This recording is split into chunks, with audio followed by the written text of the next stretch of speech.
the chat room, please hit that like button. That really helps our algorithm. And once again, if you don't know who Lonzo is, please purchase his book, Not Without Alonzo, wherever books can be sold. Now let's say there's a hypothetical battle, right, Lonzo? Because there was always, back in my day, I remember people saying, because everyone knows that REN and Ice Cube wrote for Eazy E. Okay. And REN wrote for Eazy after Ice Cube left and all of that. But I remember there being this battle, and everyone said, who's the better MC, Ice Cube or MC REN? If there was a hypothetical battle back when they were both at their primes, not in 2023, both at their primes, who do you think would win a battle, Ice Cube or MC REN? I think Cube would win because Cube is a much more clever writer. He has a lot more trickery in his writing skills. He'll fuck up a word, or he'll stumble on the word, he'll stutter on a word to make it work. Okay, he had that little that thing that he knew how to stretch it out to make it work. Ren had a great flow, and but I think Cube would have won the battle. I think Cube would have won. Okay. Yeah. All right. Second part to that question: what's your favorite Ice Cube song of all time? Today was a good day. Yes, sir. That's such a great song, ain't it? Use my AK. Okay. Yep.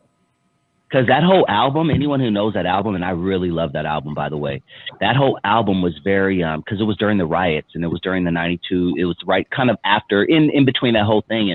And that whole album was very like, ooh, just like very, Black Fist, Black Power.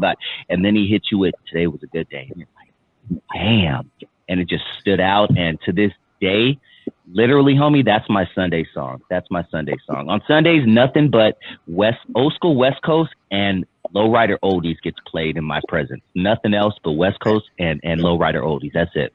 Speaking of lowrider oldies, man, I went to the Zap concert Friday out in Ontario a few months ago, about a year or so ago. My son's a drummer, play his ass off.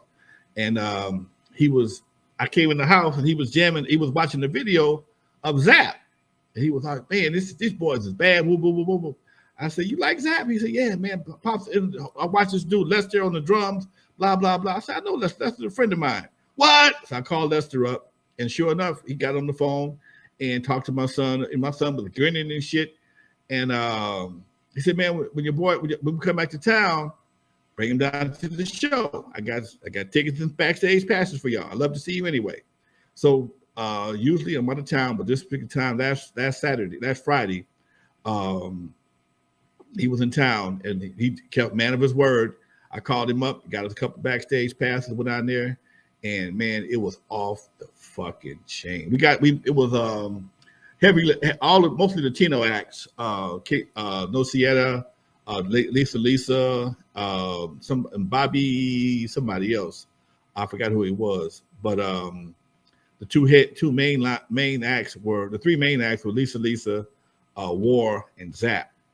And, oh yeah, I know what concert you're talking about. I saw the neon sign off the freeway. I love those concerts, homie. I go to those all the time. Man, that's my vibe right there, dude. Except for me and the security guards and Zap and the War, that was it. It was all Latino shows. Okay, my brother. Oh yeah, my son. He loved Latino. He loved Latino. Hey, I married one, homeboy. I'm right there with him, player. He like, Dad, thank you.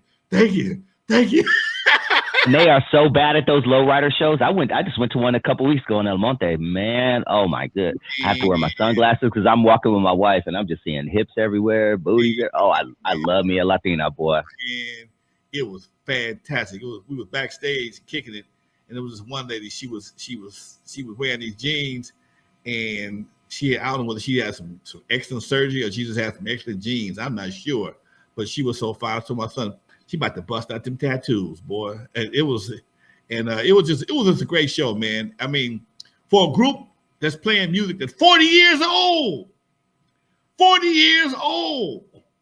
and they most of the guys are about four guys in the group are original, or regular guys, but they added some youngsters to the show to keep that energy level up.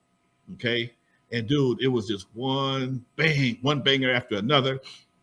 And when they did I Want to Be Your Man, they put a video of Roger up playing the along with the song.